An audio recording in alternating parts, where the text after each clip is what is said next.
All right, let's dive into one of the most fascinating magic systems out there, the field of lightning.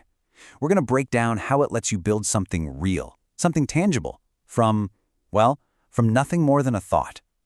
We'll get into the structured, metaphysical rules that govern this insane power of creation.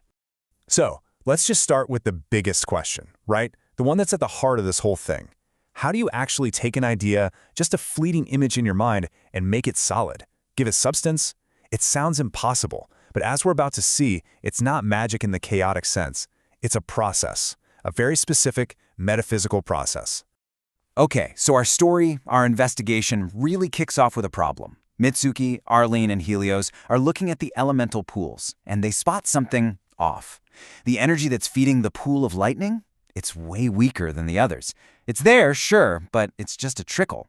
And this little mystery is the first breadcrumb that tells them something big is going on. And here's the answer they land on. The power isn't broken or flawed. It's just not fully turned on yet. Now, this isn't some simple glitch. It tells them, and it tells us, that getting to the real juice in this field isn't as easy as flipping a switch. Nope. There are deeper layers they haven't even touched. This realization is a game changer. They figure out that full power is conditional. You have to unlock it sequentially, kind of like working your way through nested chambers in some ancient temple. You clear one hall and it grants you access to the next, with each one building on the last. It's a journey, not a single light switch. And here's what that path actually looks like. It's a clear, four-step process. First, you need the Hall of Wind to even get a spark of lightning, but that only gets you partial activation. To go further, you need the Hall of Schematics, which is where you create the blueprints. And only then can you finally access the Hall of Constructs, where those blueprints become real, physical things. Every single step is non-negotiable. So how does this all work under the hood? We're about to get into the real metaphysics of it, the fundamental rules of how you literally translate a thought into reality. And believe me, this is where it gets really, really cool. You see, at its most basic level, the energy in these halls just reacts to whatever is in your head. But without any focus, it's just noise. All your random thoughts, your daydreams, your worries, they start to manifest as these ghostly images and faint whispers. This is the raw, untamed power they have to learn to control. It's creation in its most chaotic, primitive form.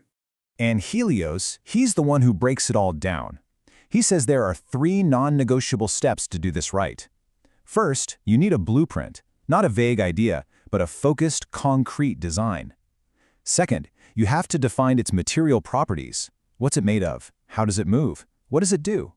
And third, you have to pump the exact corresponding amount of energy into it to bring that specific design to life.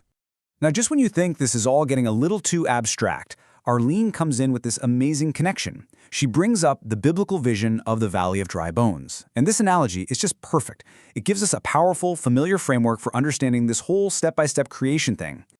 Check this out. The parallel is literally one-to-one. Assembling the scattered bones in the valley, that's like creating the schematic, the basic framework. Adding the sinews and the flesh, that's defining the material properties, giving it substance and detail. And finally, breathing life into the body with wind or spirit, that's animating the construct with focused energy. It is the exact same 3-stage process. Okay, so we've got the theory down. Now, let's see it in action. We're shifting from the how it works to who makes it work. And watch as Mitsuki puts all these principles to the ultimate test. This is where abstract knowledge becomes terrifyingly real. And here you can see Mitsuki following the playbook to the letter. She starts with the skeleton, that's the blueprint. Then she layers on the muscles and nerves, the internal mechanics. Then she gets specific with the material properties. We're talking titanium scales, fiery breath, and finally she completes the form, down to the last wing, claw, and fang. It's a methodical, disciplined, step-by-step masterpiece of creation. But she doesn't stop at just one. Oh no. She takes that one perfect schematic and duplicates it 400 times. Think about that.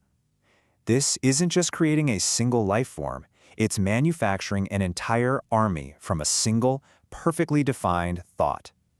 The sheer scale of it is mind-boggling. And then, the moment that changes everything. The dragons appear, and they speak. They aren't mindless robots. They are sentient. And the reason why is the most stunning part of all. They weren't just created from raw energy.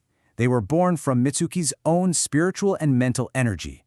In a very real sense, they are her children, given life from her very essence. This incredible moment of creation immediately pivots to its consequences. Because wielding this kind of power isn't a game. It's not free. It comes with a very real cost, and more importantly, it comes with an enormous weight of responsibility.